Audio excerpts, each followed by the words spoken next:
რესტორნებში კი რუსულ სიმღერებს აღარ მღერიან. მფლობელები ყვებიან, რომ მათ მითითება ერთი კვირის წინ მიიღეს რუსული სიმღერის აკრძალვა კანონის დონეზე ჯერჯერობით არ დამდგარა, თუმცა დირექტივა უკვე შედეგიანია. თემაზე ქეთი ფარცხალაძე მუშაობდა.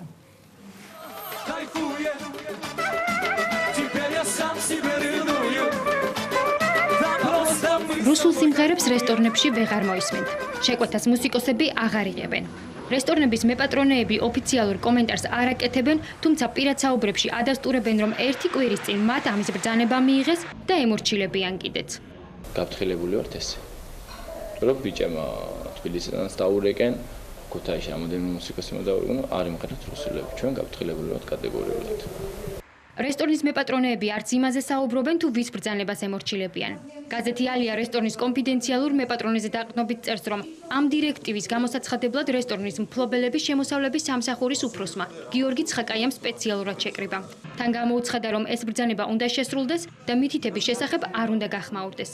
შემოსავლების სამსახურის უფროსი ამ შეხვედრას უარყოფს. არ ვიცი, რა კომენტარს ვერ გავაკეთებ. შეხვედრივო და მარტივმიშის გამო მაგიტოდა ხარ ერთნები. კანონის დონეზე რომ მიიღონ ეს უბრალოდ მთელი მსოფლიო დაგწინებს, იმიტომ რომ ეს არის მართლა მარაზმია. ნუ ახლა როგორი საქმე იცი, როცა არ იციან რა გააკეთონ და უსაქმური ადამიანიო ერთ ადგილზე მახაც იყრიდაო, ესე მოძდით, იმიტომ რომ სიმღერა რა შუაშია საერთოდ. თემურ ცხილაძე რესტორნებში ერთ-ერთი ყველაზე მოთხოვნადი რუსული სიმღერის ავტორია.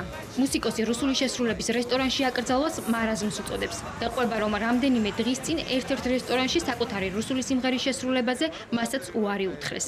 უნდათ რომ მემღერა და ავედი მუსიკოსებს უთხარი, ვიცი რომ მეთქი გექნებათ მინუსი ფონოგრამა და ჩამირდა და ბატონ თემო ესეო აიგრძალაო. გვითხრესო რომ 500 ლარიო თუ იმღერებთ რუსულ სიმღერასო. ძალიან ბევრი ქართველი არა, იქ ძირითად ქართველები იყვნენ, დაჩა გულუნაწყენი ის, რომ მე თემურ ცხილაძემ ჩემი დაწერილი რუსულ ენაზე სიმღერა, რომელიც აქამდე ძალიან უყვარდათ, რომ ვერ მოისმინეს. რესტორნის პრობლემა იცის, აი ამ აკრძალვას თუ არ დაემორჩილება, რა შეიძლება მოხდეს ამ. კულტუროლოგ ლელა გაფრინდაშვილს არ უყვარს თუ რატომ ემორჩილებიან რესტორნის მფლობელები ისეთ დირექტივას, რომელიც კანონში არ აისახება.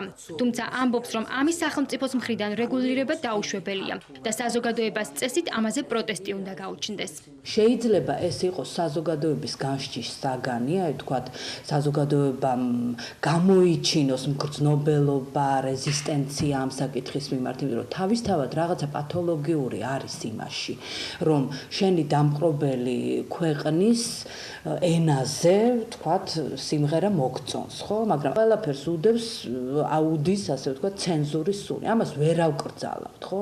სახელმწიფო არ უნდა არეგულირებდეს ამ ტიპის საკითხებს.